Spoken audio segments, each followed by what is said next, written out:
Welcome back. Now we're getting to the back of the loco, we're getting to the interesting bit because we've got to try and make the cab fit around the Marklin motor on the proprietary chassis.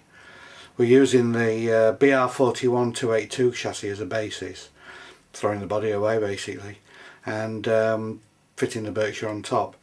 What I've done is I've cut out two blanks for the cab front and cab back, and then we'll cut these away to clear the front of the motor in particular, and if it projects back into the back of the cab we'll cut that away as well.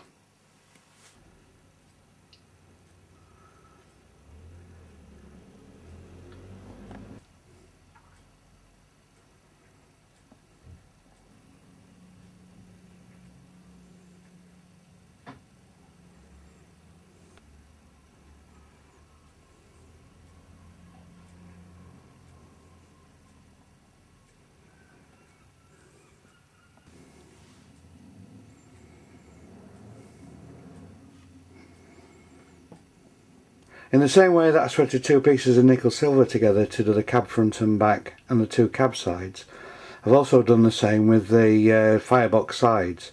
You'll notice there's a scribed line near the top. This is actually going to be a fold line, and the bit that projects out from the boiler will support the running plate at the cab end.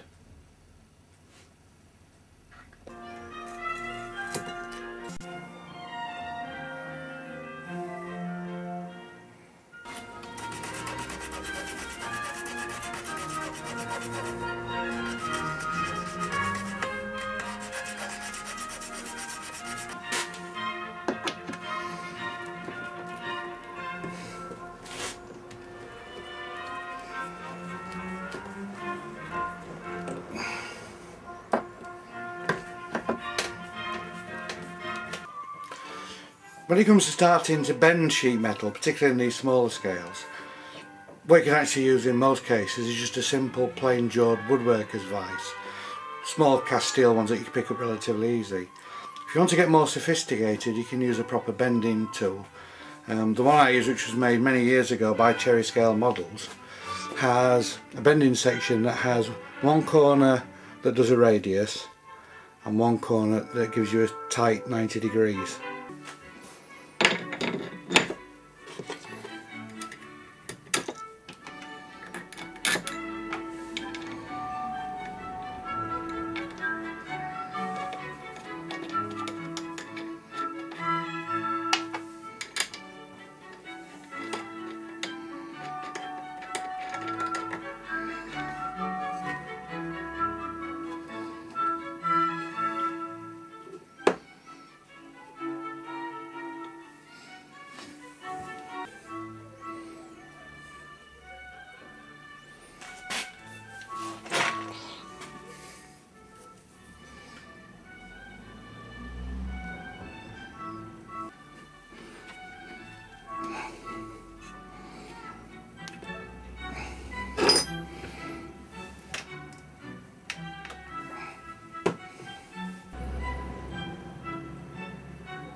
If you're going to use a small woodworking vise, the key thing with these is to keep periodically using a warding file and just filing the top of the jaws smooth and parallel. Don't matter if you take some metal off, because eventually these are so cheap that if you eventually wear the top of the jaws away you can throw it away and get another. But what you want is, when it clamps the metal, to get a nice tight grip and a straight edge that you can push against. The other thing we want to do is encourage the metal to bend exactly where we want it to do. So we're going to scribe the fold line quite deep.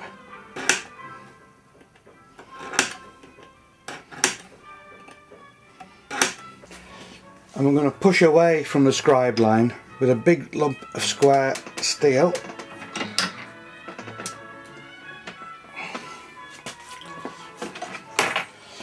And then just finish it off.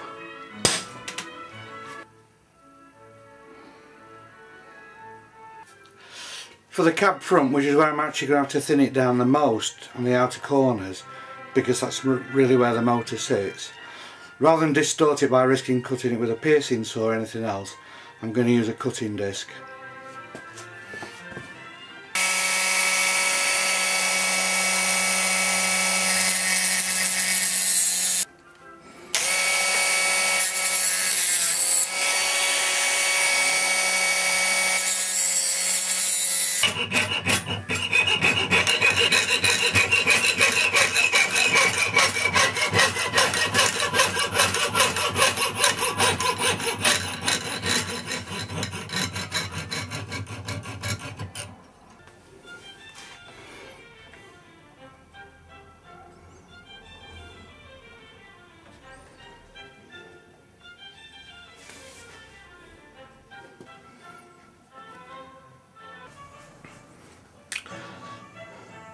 Seeing that the motor fits reasonably well inside the cab, we can actually do the scale cutout on the cab back.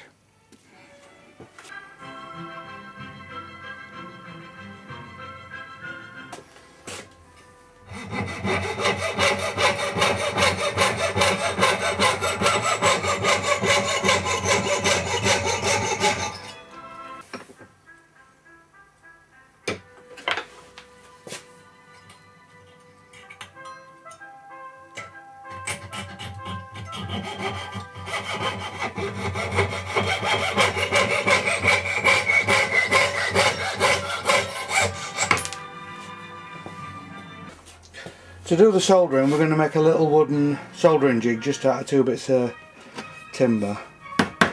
No need to go mad with this because it's going to get thrown away after we've finished the model. We just need to make sure that that edge there is square.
The cab roof's one of the bits that we're actually going to have to mark off the job, just to make sure that it actually sits on cab sides on either side.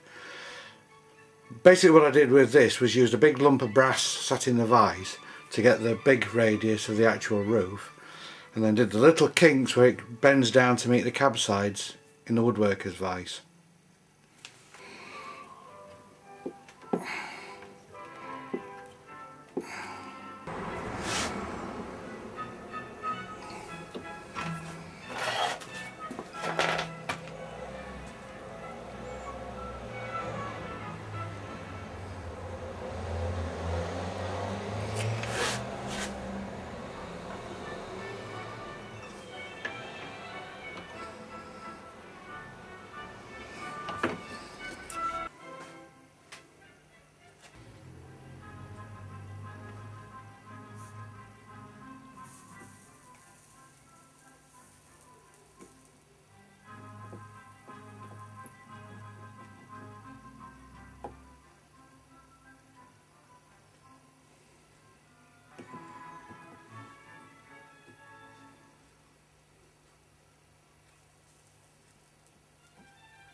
So I've soldered the firebox sides on with a fairly high melting point solder. This isn't permanent, this is just so that we can cut them off flush with the front of the cab, make sure that everything fits.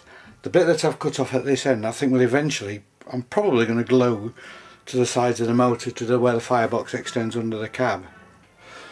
Now that we've got the firebox sides and cabs on, what it means is that we now actually know how much room we've got for the four-wheel trailing truck. And that's the bit I'm going to do next.